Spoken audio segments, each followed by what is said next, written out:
Hello and welcome to the Learn Dota 2 League, Season 13, Week 1, Lone Sniper Theory versus PMA, Game 2. In the last match, the PMA came in with a better draft, but the Lone Sniper Theory came in with a better game plan, and the better game plan won out. This time, the PMA is not letting that Sand King go to Boofus. They're gonna take a page from the other team's book. Yep, start right off with that Sand King. You know, there was the Boofus of Blackacre Sand King. It was really good. There was also, to be honest, a lot of fault on the Pause 3, the game prior, the Darkseer, the game prior, for not really building properly around that fact. But you know, these things happen. Poor Healy's had to get his own Hood of Defiance because there was no pipe on that team. Very sad. And in fairness, like I said, likely was going for Eternal Shroud, which is a good Leshrac item anyway.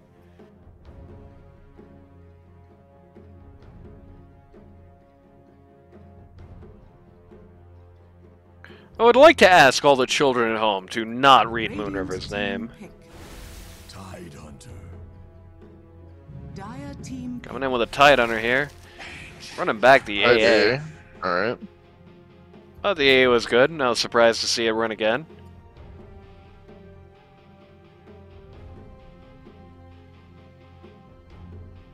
Again, starting off, just picking out their offlane here. 10 seconds remaining. I do think Tidehunter is going to fare probably better against Sand King than the Darkseer did. You know, mostly because Tidehunter does not need to build items to do well against Sand King, and therefore, you know, even if he builds Ags first, it does not matter. Right.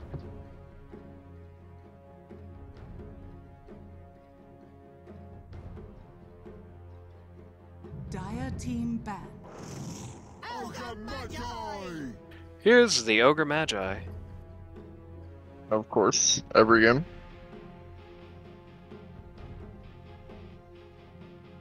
It is LD2L, so we're going to see Ogre Magi. 10 seconds remaining. He's all over DPC as well. Radiant team ban. It's true. Dire team ban. But hey, he was over LD2L, all over LD2L before he was in DPC, so there's that. By the way, no Huskar. Yep. No so, Huskar, no I would be more surprised if it wasn't banned. Very interestingly, looking at the CK there, I think Boofus has been playing some CK3 recently, to be honest with you. I wasn't a fan of CK3 in last season, and it should come as no surprise that I am no more a fan of it this season. So I will be flaming you all game if you pick it. And then it'll go like 30-0, because that's what happened every time it was picked last season. And I'll flame it anyway, because you shouldn't be letting that go 30-0. It's not a good pick. And it has to go 30-0, or else it doesn't work, basically. Like, you can only farm off of kills, and you have to farm off of kills. Also, it's not true there. There were definitely some CK3 games where you just sunk like a stone. Definitely the Mage Season 1 game, where he was fielded there. Just did not work at all.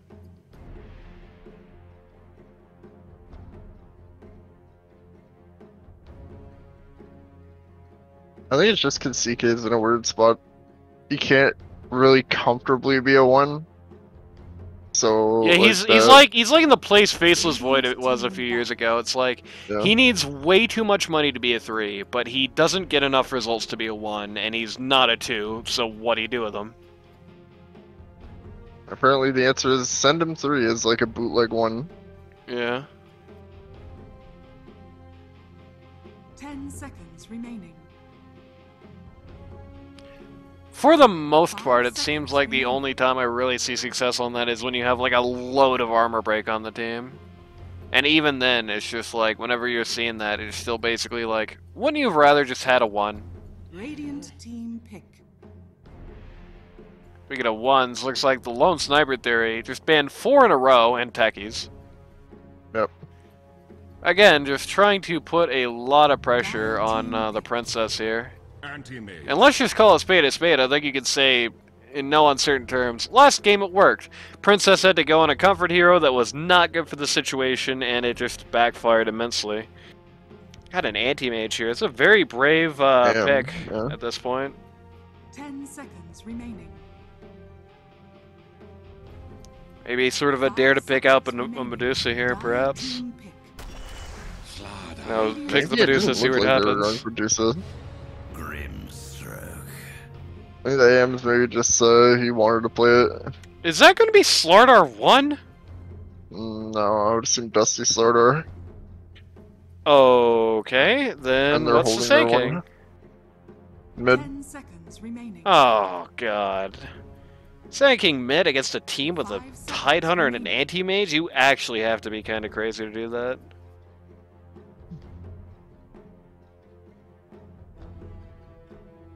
Hey, it's only my best theory. I could be wrong. A game theory. But I'm guessing 2, 5, 3, 4. Exchange the support roles, however, because it's interchangeable. Doesn't really matter. I really hope it's Slardar 1, actually. It has actually genuinely been so many years since I've seen a Slardar 1. That's used to be the Slardar only 1. thing people did with them, too.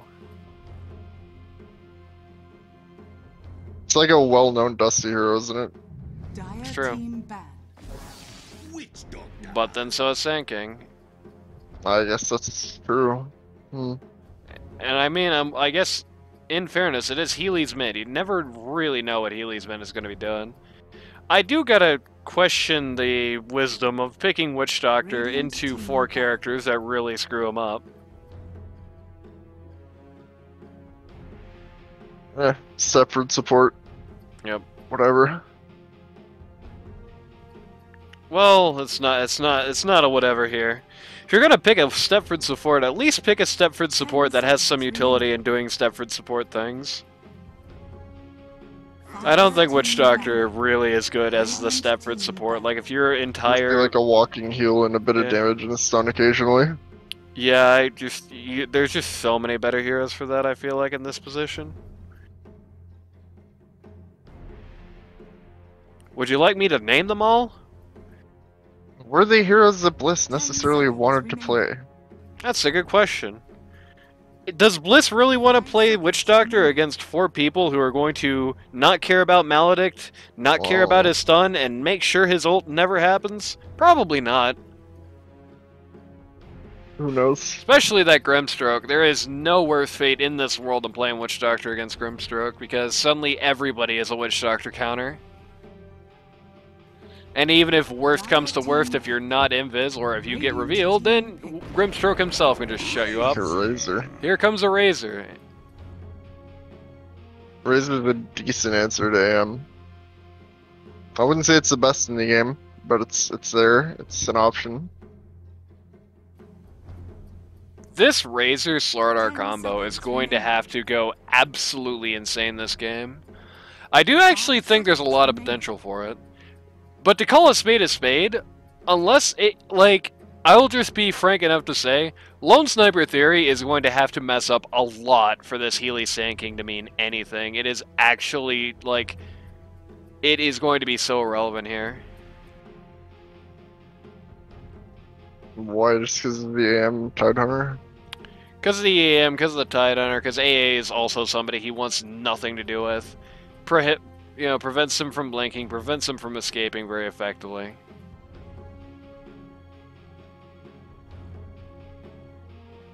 You know, I random their last pick. That would be exciting. Okay. Magnus.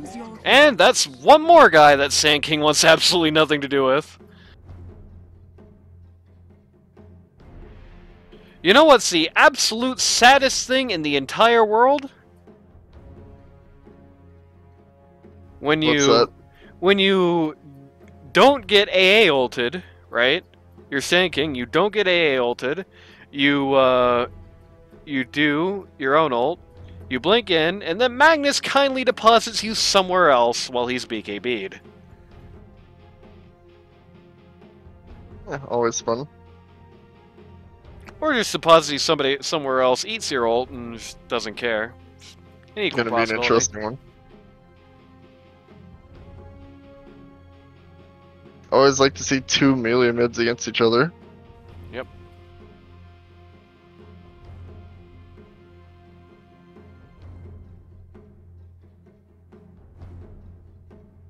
Two melee mids against each other. Get some fun off-lane combos here with that Slaughter and Grimstroke. Which does violate the sacred principle of 0 to 1 is better than 1 to 2. Except for Slardar's case, it's like not going from 1 to 2. I think that only matters like, if I think that only matters if you stack the stuns. No, I think it does matter because it's redundant anyway. Like, you don't need more stun as Slardar. Or at least you shouldn't if you're playing him right. Simple as that. Well, I mean, Slardar stunning someone might get you a kill, but Slardar running in with Inkswell getting a stun and then waiting for that stun to go off and stunning himself will get you a kill. Problem is he's already got enough stun to stack on top of that. You've got your fourth hit. Yeah, you got your bash there. In a realistic scenario. I don't really think it matters unless the stuns are I think it stacked. does. I think it's always worse than picking Grimstroke with somebody who doesn't have a stun, basically. I think it's just kind of a crutch thing, because it's really good if you're up against a very uncoordinated team. They're looking for a level 1 play here, definitely. Yep. Good luck, have fun. Have fun is right. Yeah, that is fun. Inkswell getting big fat nothing. Doesn't look like it's gonna matter necessarily. 30 seconds. Shockwave's gone. Ooh! Just barely out of the range of that W there. Rather said.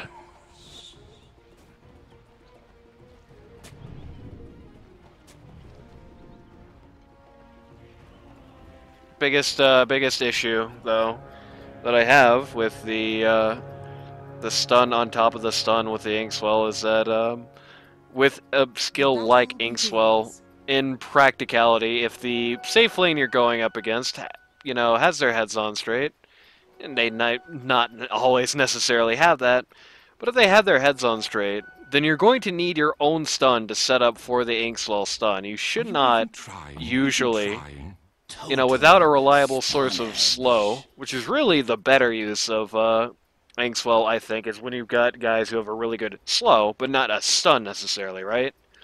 When you got that situation, you can really make an Inkswell really nasty really quickly. But when you have to stun for the sake of a stun, I just don't like that. That's pretty much what you have to do to get the Inkswell to work. Which means that the ideal situation of being able to, you know, stack the stun, right? Not stack the stun, but, you know, the ideal situation of being able to avoid stacking the stun. Do what? Layer the stun. The ideal situation of wanting to layer the stun, it just, in practice, just isn't really there much. And that's why, you know, I always say, now it is there, don't get me wrong, it will happen to you sometimes. But like I said, you know, I said it before, say it again, going from 0 to 1 means a hell of a lot more than going 1 to 2.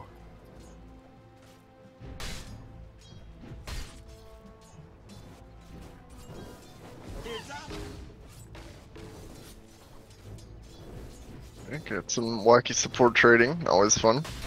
Yep.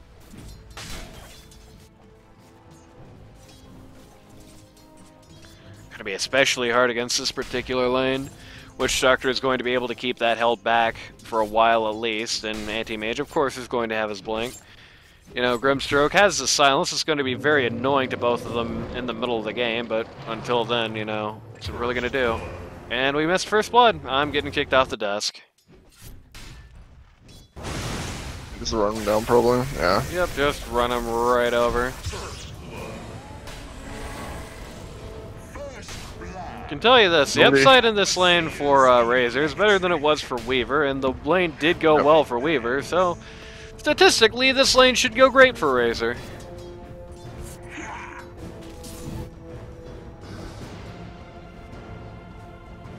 We're gonna get a little bullied here. Yep. That Maledict's even though. level 2, it's probably just a death here, but no such luck. Saw an example of that sort of theory versus reality there before that first blood happens, incidentally. You know, the ink flow goes down on Slardar, and Anti-Mage immediately blinks away, and that's a low mana skill he can use very frequently, you know, and they have no chance. What, are you kidding me? They run down Blackacre too. Yep. Get this back button is getting a lot of use in this series, dude. These sudden kills just happening. This Razor Ogre lane, very good lane at just running you down. Not much counterplay to it. Or if there is, they sure didn't draft any.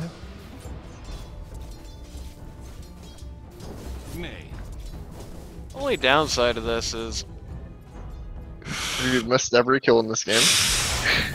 Alright. Okay, how was who was ever gonna call that one happening, right? That's a classic Magnus play right there. Yep. That's what you do as Magnus. You know, you look for that angle. Yep, good angle. Drag good your buddy into a bad spot. And if Sand King was already going to have trouble in the mid game facing Magnus, taking an early death like that is not going to make his struggles any better. Check out that CS count. It's pretty rough, huh? Yep.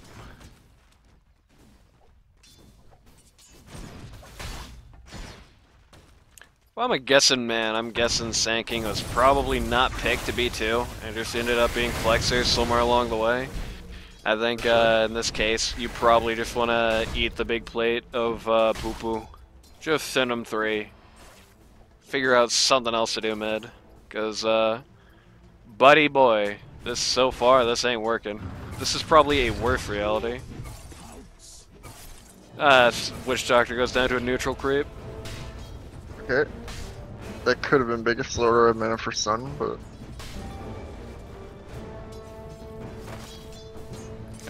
Unfortunately, a lot of anti-mages now have sort of come to the realization, hey, this mana break thing works on heroes too.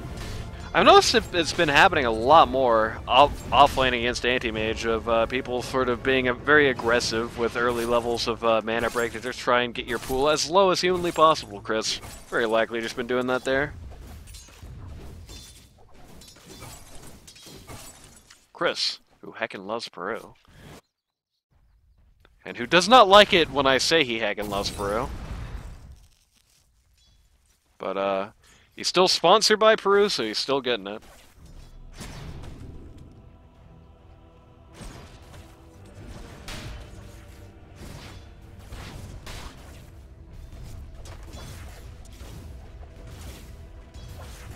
We'll say this much. This is a absolute no-brainer Lotus Orb game for the Radianeer. You know, sometimes, even against a Razor, sometimes there's still the question of, do you go Lotus, do you go Lincolns? This game, all Lotus. If we don't see at least one on this lineup, I'm not going to be happy. It is rather good, yes.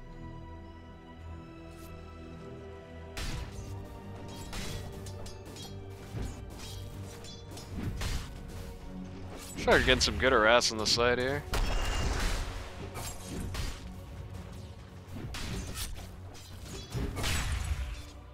Again, the reality of the situation is just simple. The Grimstroke Slardar combo isn't really coming into play here for various reasons. Yep. And Anti-Mage finds it really funny.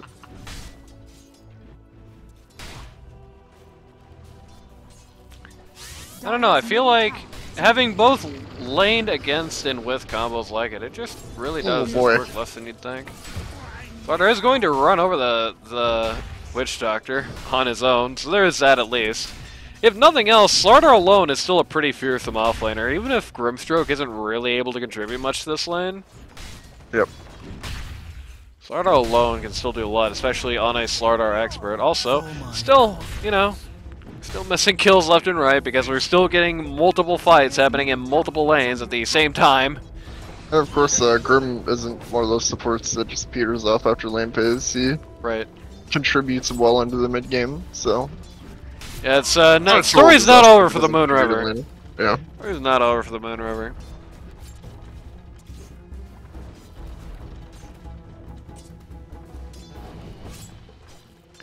don't think really any Grimstroke lane into Anti-Mage is great. Like, even the more ideal Grimstroke combos still aren't particularly great against any hero that can blink really, or has such a I agree. convenient inbuilt escape.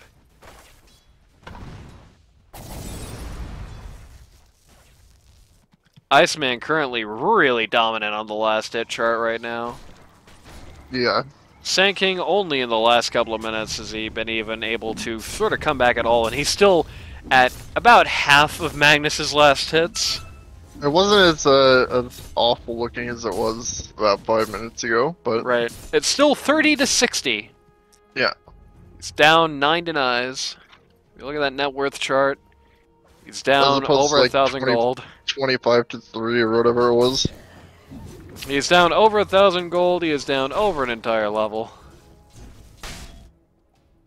Grimstroke taking the walk of shame again. Anti-Mage in second place for last hits, of course. Yep, definitely worrying. Speaking of worrying, Dusty Florida might be in a Army. bit of a pickle here. They worry in here. Yep. He's dead.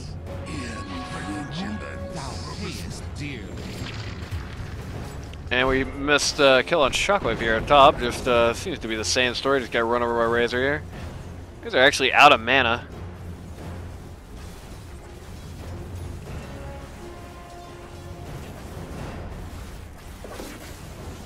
So unsurprisingly, Razor looking pretty clearly at a pretty early game focused game. Picking up the Falcon Blade, picking up, you know, the early raindrops. All the signs of, you know, I want to get this game over with as soon as possible. Which is no surprise here, especially with how balling Magnus is right now. With how balling at Magnus is right now, you absolutely want to get rid of this one as soon as humanly possible. There is definitely a, like I said, you know, there is definitely a way that this Razor goes absolutely insane. I mean, the Grimstroke Razor combo is probably a lot better, funnily enough. Yeah. Oh, so great if deadly, Magnus shows up, but Yeah. the Razor Grimstroke combo is way worse than, oh my god, fights happen in both lanes. Witch Doctor just going down bot. Hugger Magi going down top. Jumping Anti-Mage here. Silence? Blows up. Yep, blows up the silence bug, but it just doesn't quite matter. Just isn't able to get it off in time. And to be frank, that actually means quite a bit more for, like, the kill on Anti-Mage, I think, means a bit more than the kill on Razor here.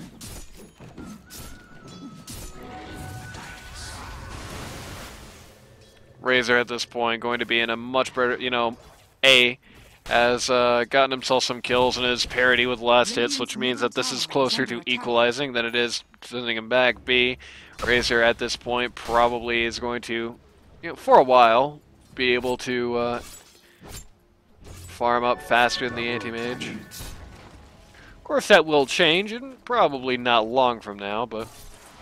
Dire's middle tower is under attack. Dusty is not going to let Chris get any reprieve here. I'm just gonna chase him through the jungle. Start taking his camps while Razor just going to town on top.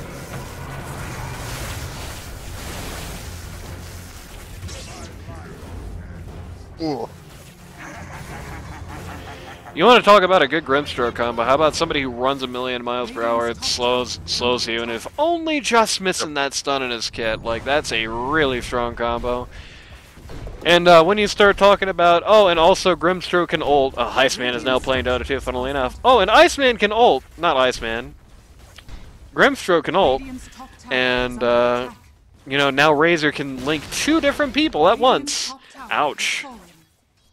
That is a good point, though. Iceman can ult. He's been holding that first RP. Yeah, it's true.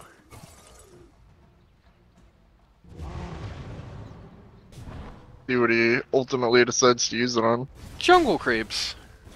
Ah, that could be, yeah. So, Boof hitting things with a big old fish. Saw RTZ do that once. He was looking at a 5-stacked ancient camp, and he got really annoyed that he couldn't do it, so he RP'd it. Nice. It's a value, I guess, you know. Lots of people are, you know, starting to close the gap on Magnus here. His actual farm rate has gone down quite a bit, at least as far as raw assets. Take a look at that net worth chart. You know, actually, same story. Lots of cores are actually starting to catch up here. Looks like the entire setup on the Dire starting to surpass the Saint Mage. Taking that one spill bot actually meant a lot to him.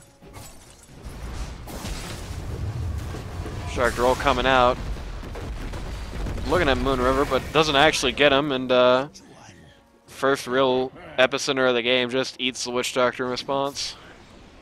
What means more than the actual death is that it basically forced him out of the lane. So he's been having you take jungle form. Yep.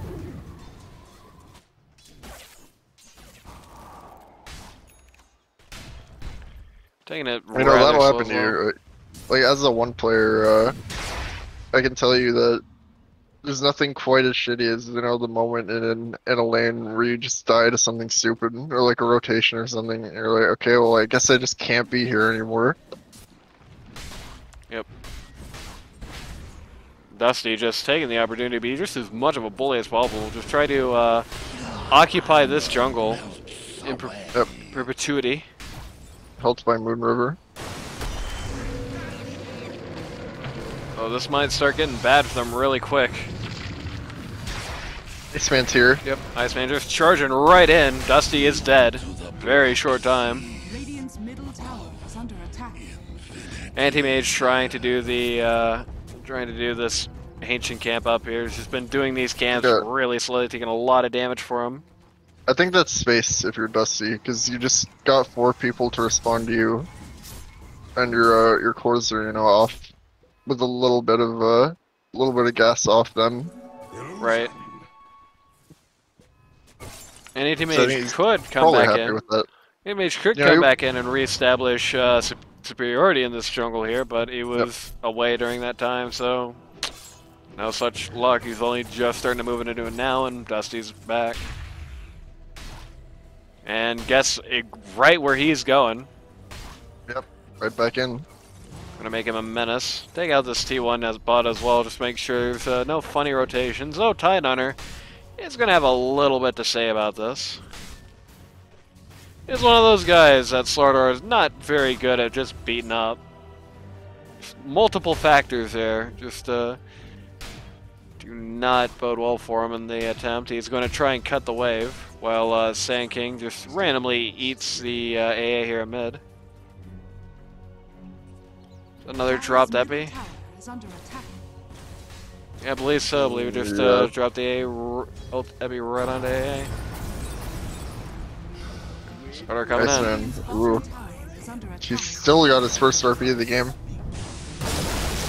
That's our first Ravage of the game. RP? And that's our first RP. Oh, into the tower. Onto the tower. This is Harry. Oh, and here comes an ale. Get rid of the Sand King, get rid of the survivors. Can't argue with that as a result of your first RP. Yep, Anti-Mage gets a nice whiff of the turn of events at least. And then fails to counterspell the Ignite set. Isn't actually looking very low here. Just gonna have to charge off. The creep didn't cooperate with that ink swell. Yep. And in light of Anti-Mage looking at that fight, and Magnus, of course, getting himself some kills, Magnus has finished his Blink Dagger, and Anti-Mage has finished his Battle Fury. Or her Battle Fury. I think it's actually the female Anti-Mage under here. Yes, it is. Not like you would know with the skin, but, you know.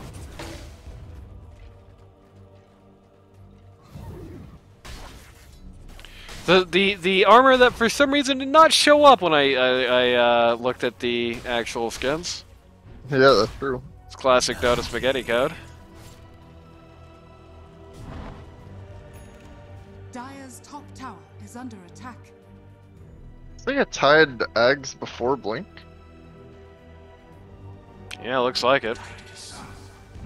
You know, when I said when I made that remark about like, oh yeah, it doesn't matter if Tide builds Blink first, I was joking when I said it. Or buying dear. Axe first, rather. Oh, Princess rip. will not be denied at this dive under the tower. Absolutely will not. Just Pops mows that over first- everybody. Pops that first BKB. And everybody there is just casters. Radiant's bottom tower is under attack. That is the 9-second BKB, gets 3 kills, cannot be upset with that.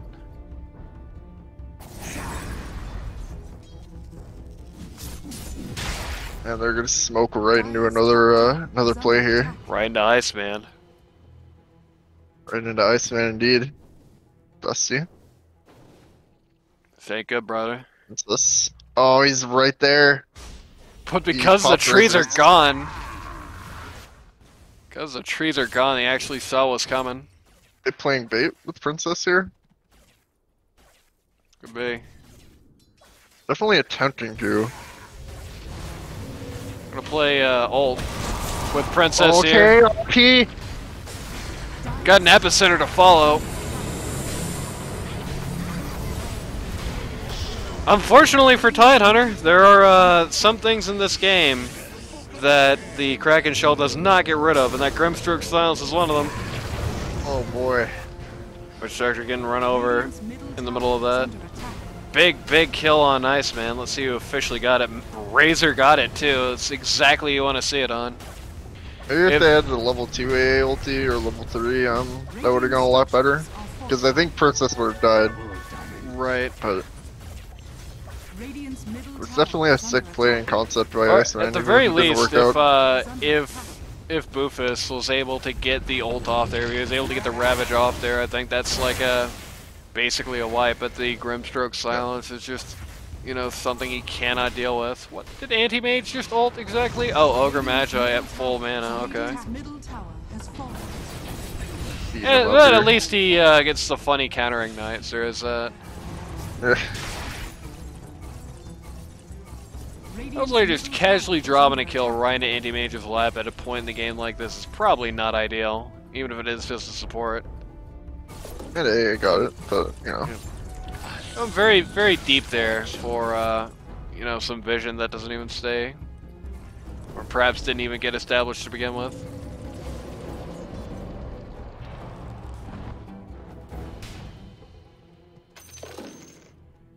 Why did Healy's just get tipped exactly?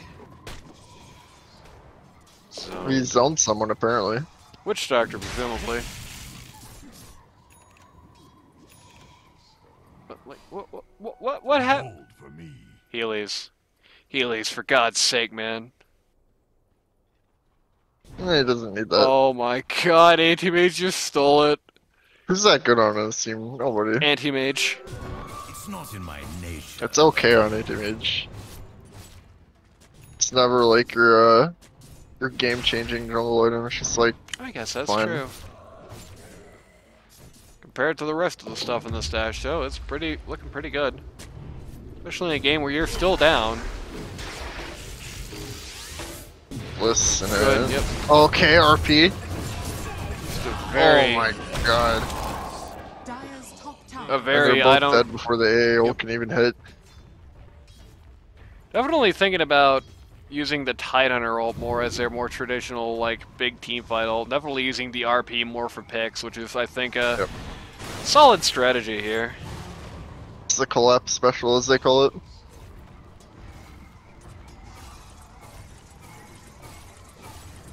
I'm actually going to try and call the bluff on the Sand King here by trying to go under. I don't know if they realize that he's alone down here. They're going to figure it out soon. His mind is a great conductor. They do not have any detection for the guy, though, on anybody up here. So, Dire's middle tower Yep. is obviously under not going to go attack. anywhere. Radiant's bottom tower is under attack. This T1 mid here has been at, like, no HP for what feels like an eternity. Yeah. Radiant's bottom tower is Yeah, under whatever. attack. Finally gets denied.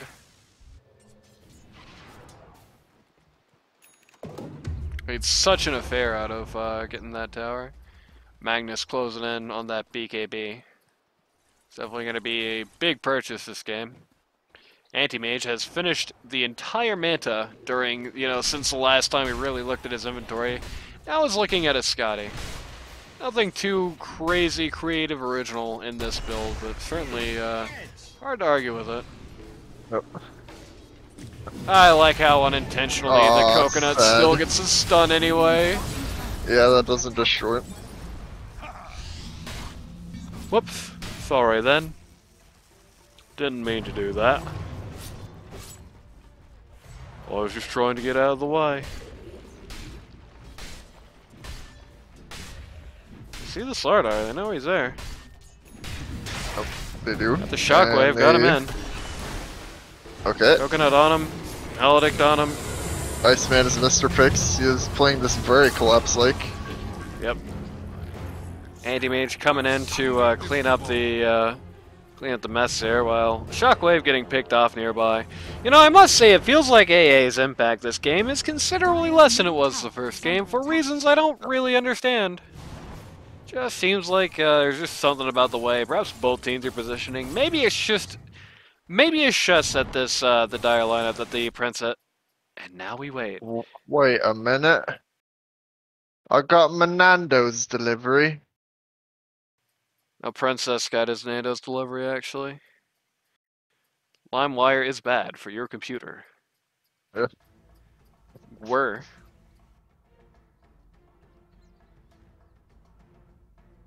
Go when ready. Okay. That's actually the Great Western Republic. Great Western Railway. The Great Western Republic was a proposition made in the mid-1800s, mostly before the Civil War, of splitting off the United States west of the Rockies and forming along with British Columbia, and forming a contiguous republic along that line. And if you believe that, you'll believe anything. We got our G's.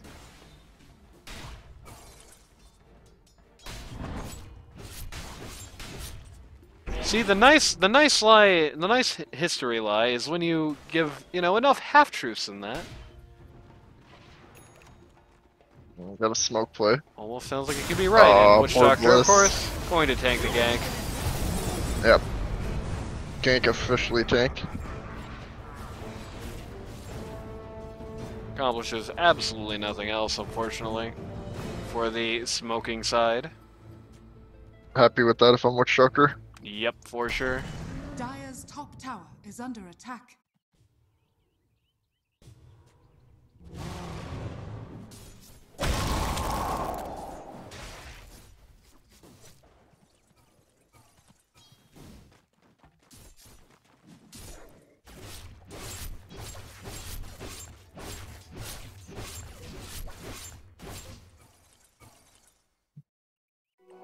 Wonder if anything funny is going to come out of these illusions. Illusion. Illusion.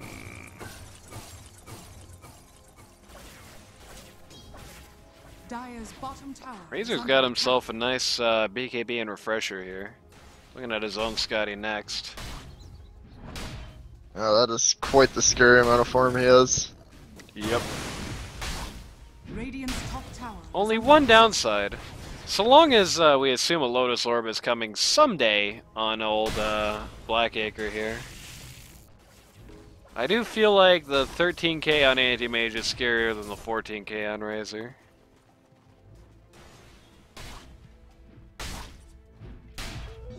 Depends how the fight starts, I think. Because if they get a good go on AM, he's probably dead. Oh my lord, speaking of good goes. Couple big ults immediately coming out of there. Iceman's stuck. Epicenter comes out and literally immediately goes down. Doesn't really matter though, as everybody just kind of dies instantly there. The Grimstroke was such an undersung part of that fight. It just caused so many problems for the Iceman lineup that they couldn't solve. Dire's top tower is falling. Bouncy. It was very interesting because I felt like the ult set got out there. Like the Tidehunter ult was very good, the Witch Doctor ult was very good. No RP actually is able to come off of that though. Yeah, because he was just gummed up in the middle of the fight, you know, silenced. I don't know if he got that Black King bar, like right after that fight. Maybe. If he had it before, it's a slight grief, but we'll be nice and assume we got it after. Right. Or he was just so chain stunned that he couldn't actually get it off in time. Yeah, that could be possible.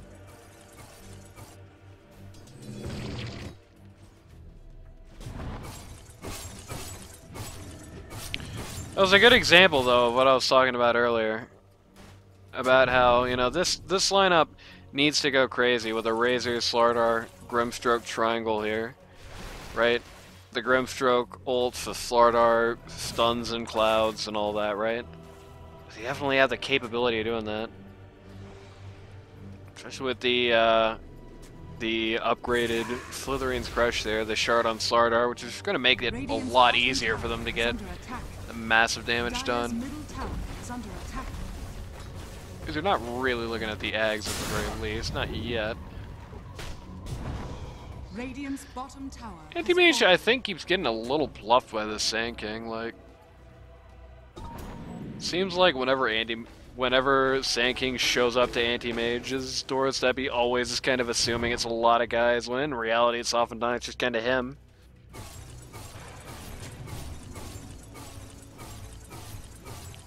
Randy, you're the doctor of Dota, right? Yeah. Well, you're a doctor, right, is what I really meant to say, but let's just say you're the doctor of Dota. Oop. Actually, hold that thought. We got another team fight brewing in the triangle here. Same exact spot. Razor is the guy getting the AA ult there. Stun hitting anti-mage illusions. Get turned into paste and not much else. Yep. Support's on both sides of the equation, actually.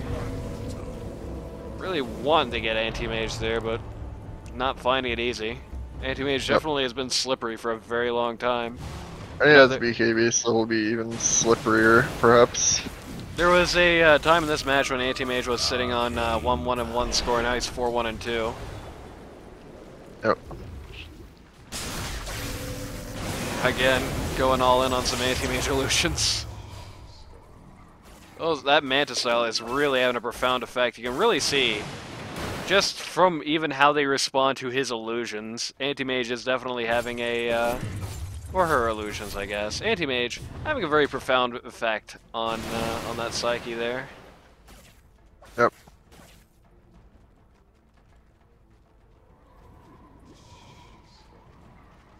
Still hanging around here at this T2. Buffa's going to be the guy to inspect with face. Sees a sandstorm, but doesn't really care. Speaking of doesn't really care, Anti-Mage says, okay, you want to just slow siege my T2, I'll slow siege your T3. I'm going to lose Shockwave for it, though. I feel like Shockwave's positioning this game has not been the most ideal.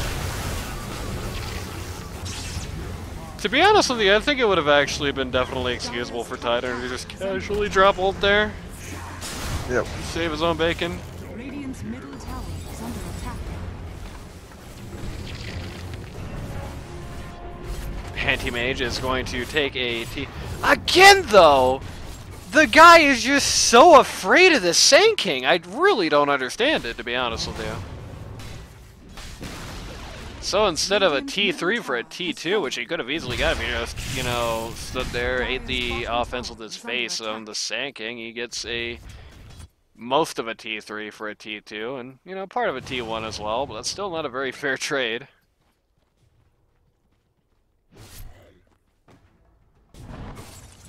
For my coffers. I think there's a problem this game, perhaps, with the Iceman team being too pessimistic about things, even, like, beyond logic.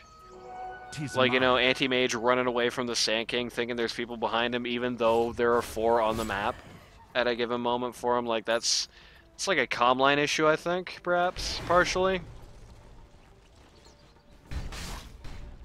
He might just be happy dragging Sand King out of the push, maybe. I mean, considering he didn't really do anything to follow, I wouldn't be. I'd be much happier getting Sand King out of the push and taking a tower, or maybe taking his head off while I'm at it, because, like, what threat does he pose to you at this point? Or at any point, really. Worf's getting just iced again. Yep. funny. I feel like the jerseys on the opposite team this time. You know, it feels like this game it's the Iceman lineup who's having some comm line issues. You know, the Iceman lineup is kind of playing their own games, and the Princess lineup, who has a very concise, very well-organized game plan that they're pulling out here. And again, like with the last game, the place that's most obvious, just looking at the supports, who are just kind of going out, getting clocked at random at pretty bad times. Healy's had to keep high in raindrops, it's sad. Yeah. Yeah. You want a great example of it? Here you go. Very sad. By AA. Then Boofus pings where AA just died, or perhaps Ogre pings where AA just died. Either way, the important thing is, pings were made where AA died, and AA was not the one who pinged. Pung. Yeah. Uh-oh, baby. This is super not good. That's not good, yeah. BKB though. BKB off of it. We did just waste an entire epi. We also wasted an entire RP. And wasted Iceman's life. This is looking rather over, to be honest with you. Anti-Mage's doing a good job trying to rat out here, but I just really don't think he's going to get enough objectives down in the time. And unfortunately, funnily enough, I feel like he's trying to force a response. And it's a classic position 1 play, especially when you're playing like an AM. Yeah, don't get me wrong, I do think this anti-mage play is probably the right way of going about the situation. It's not, the fault is not on him for doing this.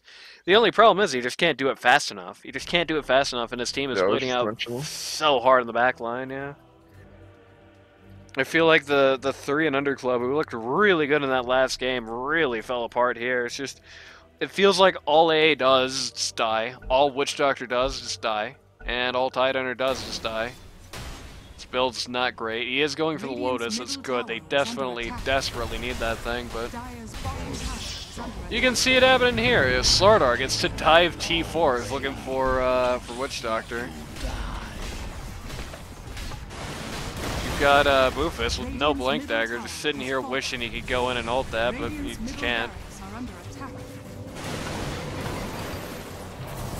Yeah, they're super weak right now without Iceman. And again, we have a cool push going down but one guy comes back and Anti-Mage says, no more of this, please. Take out that melee Rex, and they're getting back. Anti-Mage does have a Scotty. That does mean potentially we might see Anti-Mage suddenly be able to kill some folks. It's an interesting direction for his career to be going. Radiant's courier has been killed. Sad. Illusion. Right to the grave is ultimately where it ends up.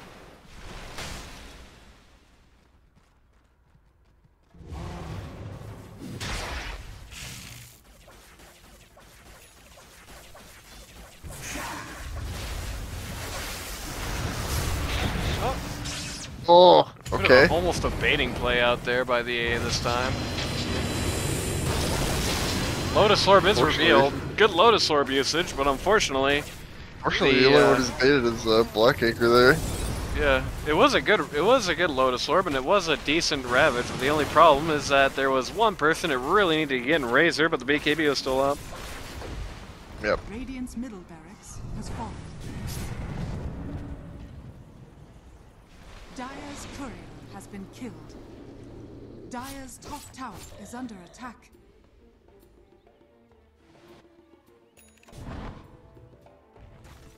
Wave equilibrium at top is not good for the Dire. Yeah, but that's due to the AM. Invisibility. It's making this as annoying as possible for them to do anything. Radiant are scanning. Radiant scanning, looking. Might get gone on here? Yeah, we'll definitely get gone on here. They see him. They get the link out. But I believe that's just too slippery. Yep, I believe that's actually his 9-second BKB. Yep. He's not too slippery, he's dead. Not too slippery after all. Now your pathetic struggle ends, anti-mage. Alright. Got a fake anti-mage. Grimstroke eggs, yeah. Immediately the fake anti-mage is going out to beat up some waves, and AA participating in the time-honored tradition in this game of just kind of being somewhere random and dying. Roche just spawned. I don't know if they're going to be looking at him. Yeah, they're just kind of running right past his pit, but if they wanted to get Roche, this would be a great time to do it. Slardar AC is almost here.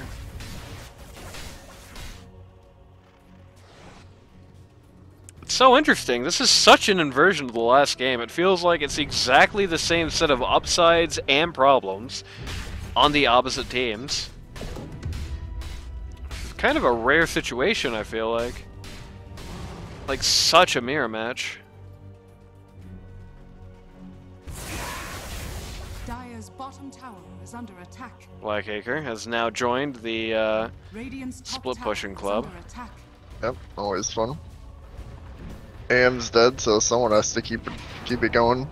Radiant's top tower has fallen. Pulls a Grimstroke out of the push. And then just leaves himself. Yep, that's what you do. You split, get one person to TP, and use your own TP to get back to the fight where they can't be. Unfortunately, there is no fight, but that's not Blackacre's fault. Roche getting hammered. They're looking real hard at this. They have the ults. Ogre Magi tries to Oh, stop the something RP. there. Gotta, Ravage as well. again, Ravage, but again, the problem is that... Unless he's Oh. dead, Razor's dead. Razor just died in seconds flat there. Okay. That's really good. They've got That's no the best that's detection! happened to them in minutes. They've got no detection for Sand King! Yeah, Sand King's just gonna make this a little more awkward with his presence. Gillies? Tries to snatch the Aegis, but doesn't quite. Almost.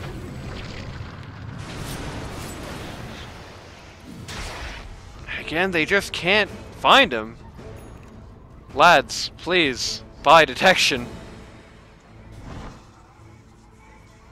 Get Roche, get Ags, and get the shard for it. And they're holding Always onto the fun. shard. Hands off to AA. Test is enough. Yep.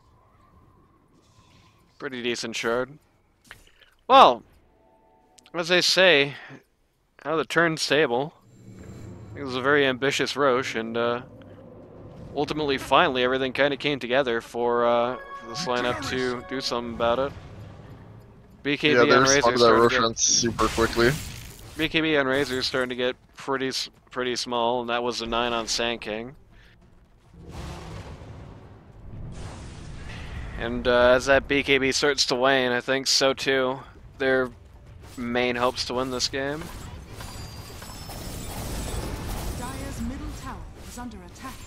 It's one of the things you definitely distinctly lose when you don't really have that much of a traditional 3, is you lose your ability to keep the fight running when that BKB is down. Now AC is going to be coming up on Slardar real soon, and in a way that's going to be a big help. But it's not going to help in the cases where Razor's just getting slapped, he's just taking too much damage, you know?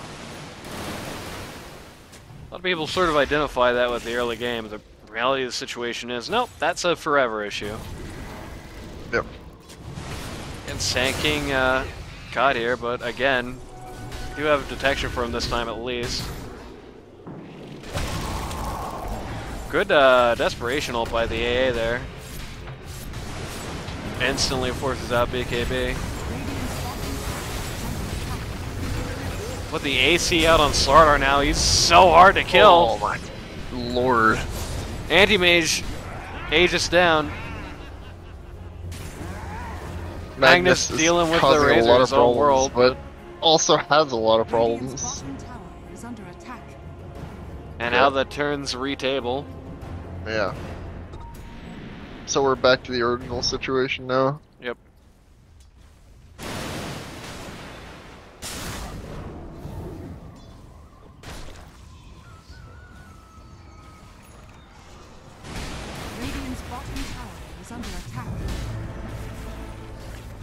the Razor, the Ogre, the Slaughter have had just such a dominating performance. Goodbye, Dusty. Yeah. Dusty's playing this game is super aggressive in all the ways that it needs to be. Right. Well, the AA ulti will kind of stop this push. Maybe claim a few lives as well. I've sundered this cabal. Why does he have the male anti-mage voice? Oh, maybe he switched it as soon as he got into the game. Could be, I guess. And how the turns table once more. They didn't turn that badly since they didn't get Razor, but yeah.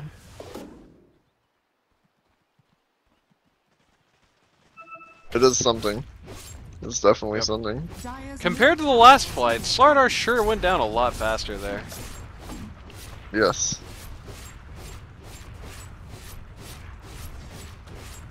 Razor also, no, he had to pop both his BKB and his refresher for that, so he's going to be fairly limited capacity for a while. Just actually pushing straight up through backdoor there for a while, for finally bringing this in.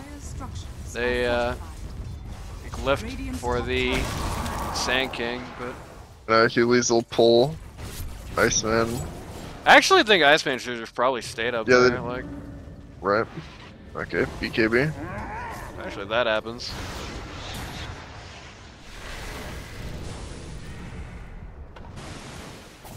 Shard is actually causing some troubles here. Yeah, it definitely is. Oh, Yeah. AA double damage, look out. I think the AA ult landing plus the damage from the glyph just kind of meant that Sand King was just going to have to kind of just rethink that split push no matter what was going on.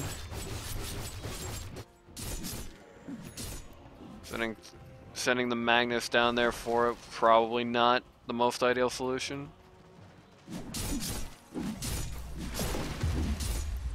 Anti-Mage finds a leveler. And keeps it. Yep. Not much of a shock there, but definitely definitely the sort of item that could actually have a pretty decent impact this game, especially if the Dire does not find one of their own, which so far I don't believe they have. Nope, they still have 2 items this tier, though. That's not one. And by one, I mean a leveler. It is one of the items of this tier. Razor finished Ags as AA finishes its mechanism. A cool 43 minutes. Tyner just finished his own refresher. It's almost a little hard to see actual double Ravagers getting off these fights, because I feel like it's kind of rare to see one at this rate. You're just getting shut down pretty effectively.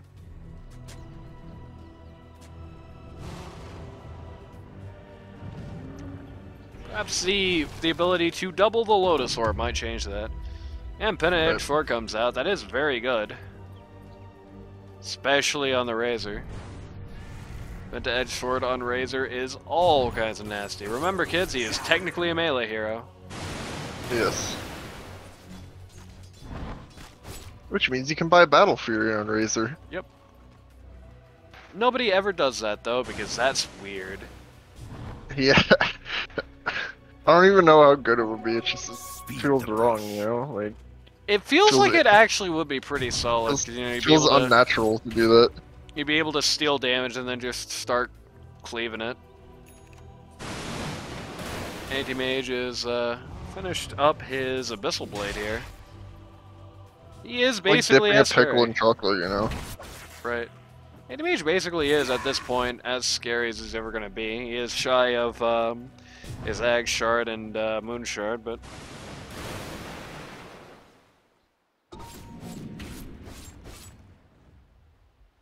Yeah, and probably also wants to get Travels at some point, but that's about it.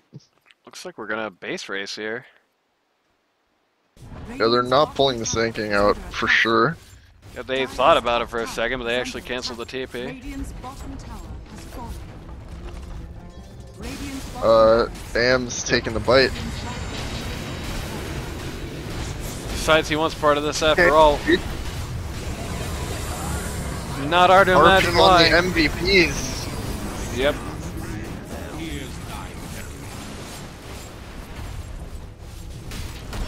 The rest of the fight just kind of crumbles. Yep. Slardar does get out of there, but it is not easy. So you see an RP on 2 heroes, and you might not think it looks very good, but that was actually sick. That was like fight winning, potentially game winning. Yeah, Razor actually does not have buyback here. Does not have the money for it. Antimate's taking a look at a Roche, but Roche is taking his sweet time. Sorry. Super good from Iceman. For some buybacks that they probably didn't want to drop. Razor buyback has come in now, at the very least. There is that. I'm sure he's very hesitant to use it.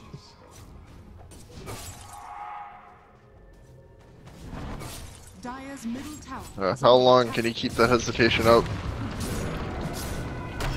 Depends on how quick this pushes, I suppose, and how quick Dusty can just eliminate Iceman. Yep. Magnus just getting completely thrown in the trash can. Okay, I guess the game's not over. Yep. I don't know, I feel like Anti-Mage probably should have just not split there. Probably should have just all gone top, to be frank. I feel like Slardar cannot comfortably do that if Anti-Mage is actually present. Right.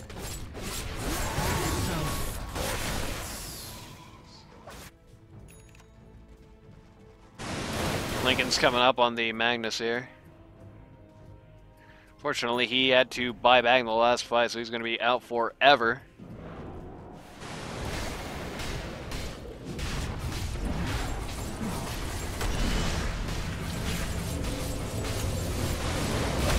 Oh dear, Chris. Good A ult there.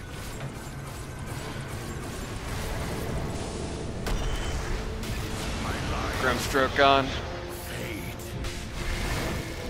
Unfortunately, the decision was made for AA to... Oh man, what's he doing? I think a major miscalculation there on AA's part as he used himself rather than Slardar and then force-tapped himself into more danger. It's life. Yep. Not really Probably sure what dead he's going anyway. for there. AA just coming out. We're just gonna have the refresher shard here. Which means, might want it. I'm gonna get a space. Yep. So what you do is you put your refresher shard in your inventory over your refresher orb, and then refresh with the shard, and then put the orb in, and then, you know, have 3 Eyes of the Storm. Easy money. Do you want to play inventory juggling? Yeah. And I know I do.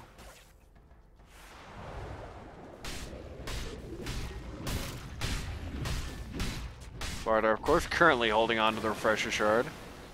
Yep. Don't know why it's not that great on him. Maybe In BKB? his backpack, so. Yeah, it could just be there to double BKB, but I feel like if he had a double BKB, it'd probably be in over one of the bracers. Actually has his cheese in his inventory as well. I don't know if I can condone that when again he's got bracers there. Okay. Razor caught again. That's a good get for Iceman.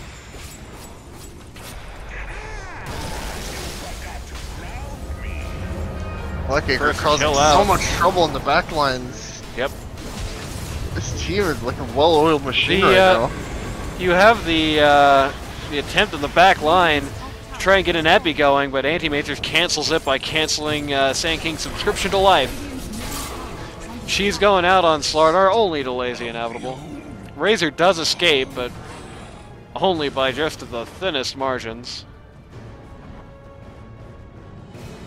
Archer's now being made up mid. They will be disappointed when they get up there and they find a bunch of buybacks, but you know. Razor's actually not leaving. He's actually just sticking here bot. Wants to keep the pressure up, force some rotations back here. Or maybe not. Maybe he just wants to eat AA again. Yeah. I will see you in the underscape. And he just blows up the T3 here. blows up the range racks. Blows up the melee racks. Yeah, they're holding. Starts beating up They will T4, not trying hold to any force the longer as buybacks out. T4s come into play.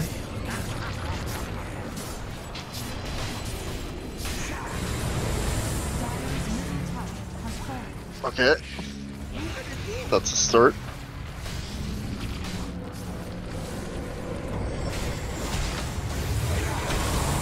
That hit Razor? That did hit Razor. Yep. But Anti-Mage just can't do anything with this Brimstroke ult on him. Oh, he's leash.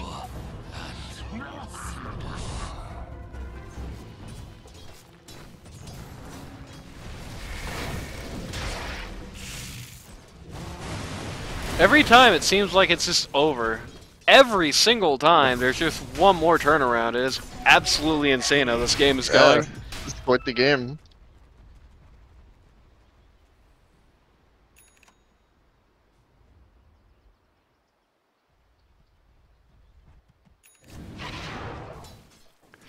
Notably, you can see here, only Ogre Magi on the Dire actually has buyback. Everybody else is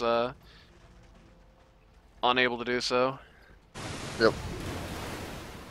This is not true. Plenty of buybacks still left on the Radiant.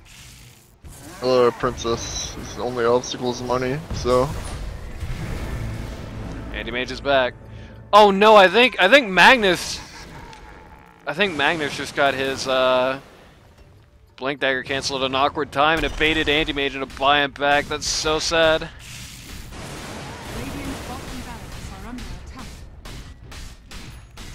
He just can't go in. No. Radiant's bottom barracks has fallen. Gosh, at least. Okay. Get Dynamo BKB off the Part 1. Ravage. Dynamo Part 2 hits absolutely nothing. Does a That's super not well good. timed BKB from Princess. Yep. Okay, repeat. But a bit of a miscomm there. Anti-Mage goes where the charge is not. Anti-Mage goes where the charge is not, and it seems that that's the ball game.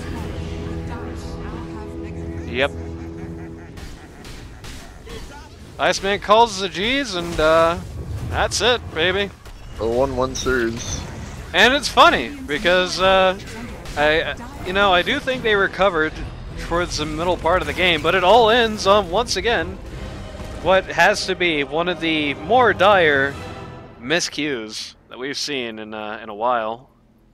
You know, Anti-Mage blinking while Razor gets charged into where he blinked from. It's not great. Not a great sign. Definitely seems to me like some comm line issues popped up. Maybe they were just exhausted after the first game. I couldn't blame them, frankly. It's a very exhausting second game as well. Yeah. But those small things, they really added up in this game, and I think it really just... It did not come out making them, unfortunately, just making them look good like it did in the first game. Oh my god, Razor had a Divine Rapier. I didn't even notice that. Yes, you did. I guess he had to. You pretty much have to be. You pretty much have to buy a rapier to equal one anti-mage at its best in a game like this. But you know I think the triangle, the way the heroes laned out, it really did not work at all. Like the Grimstroke Slardar lane, it completely collapsed. It did not do anything. The Razor top did do well.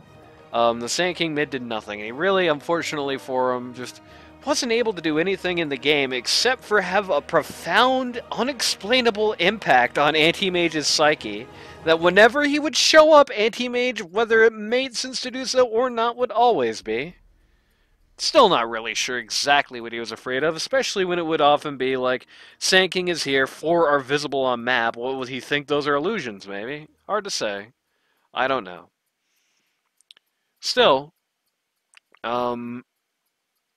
the biggest things here, the supports need to learn what to do when they're not winning. That much is very obvious. Now, don't get me wrong. In any game where you're not winning, the supports are going to be taking their lumps. That much Yep. is very certain. But it's very night and day, game 1 to game 2 of these supports. Like, the second they start running into, like, this serious trouble like this, it's just, like, they just explode into a million pieces. They just die a million times. And don't get me wrong, part of it was just... Well, no, actually, do get me wrong, because both games actually had a very bully the supports type lineup, but that really wasn't happening in the first game. I don't know. I think this AA here, this Shockwave fella, he has panic on him. He has that scent of panic on him. Or, like, probably the most notable thing, only using himself and, like, unintentionally force-staffing himself the wrong way, things like that.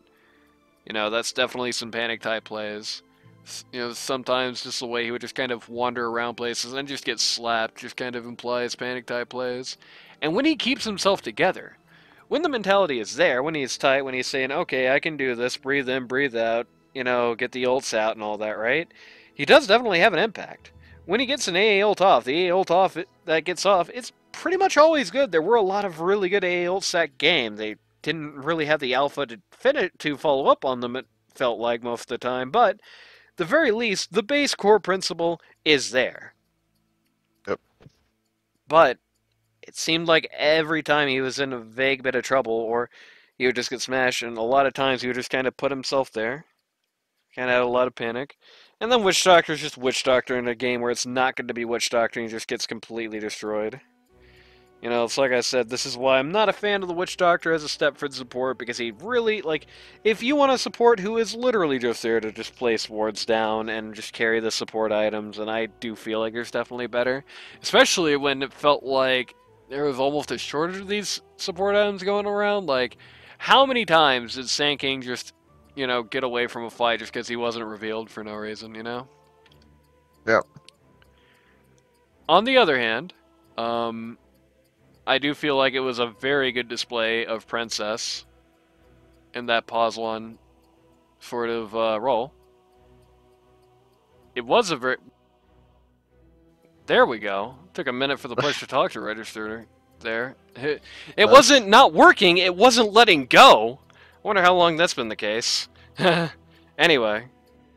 So, I think it was a very good display of the Princess Razor there. I think there was a game plan, and I think Princess executed it very well. Just trying to be an oppressive force, trying to constantly keep the thumb down. Definitely played well there. Constantly just forcing them to sort of split up, sort of forcing a lot of mass confusion on. I think that definitely went well for them. And while Slardar started off as kind of the guy who got written out of this game as far as the cores go, he definitely was able to pull the nose back up, and I think definitely had a much more impressive performance here than the Blackacre Tidehunter, which, I don't know, it just didn't work. Just didn't work. Really at all, and that's really the biggest thing I could say about this lineup. The Tidehunter didn't work. It just felt like he wasn't really built right. It felt like he wasn't in the right position at the right times. It's just, you know, it's like, you know, trying to walk with the wrong shoe on the wrong foot, right? Yeah.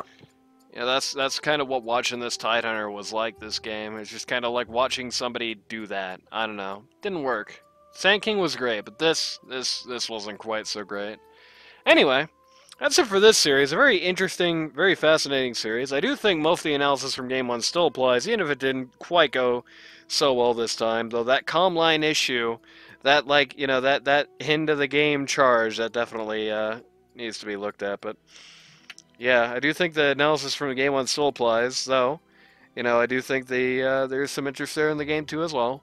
Definitely need to find some more interesting and exciting things for Healy's to be doing, because he's putting him on these dudes that get ridden off at like 10 minutes and never do anything in the game, whether it's his fault or not, and it really isn't either of the games here. That's not great for him. I don't know. Healy's likes big action guys. Give him some big action guys! Not some initiate and fight for 1 second guys. You know how it goes.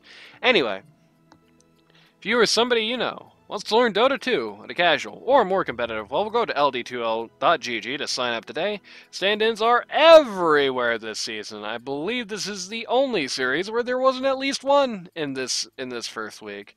So if you are a stand-in, especially if you're a stand-in for Pause 2, or if you're a stand-in for really any of the roles, to be honest with you, but 2 and 3 in particular definitely seem to be high demand. 1 as well.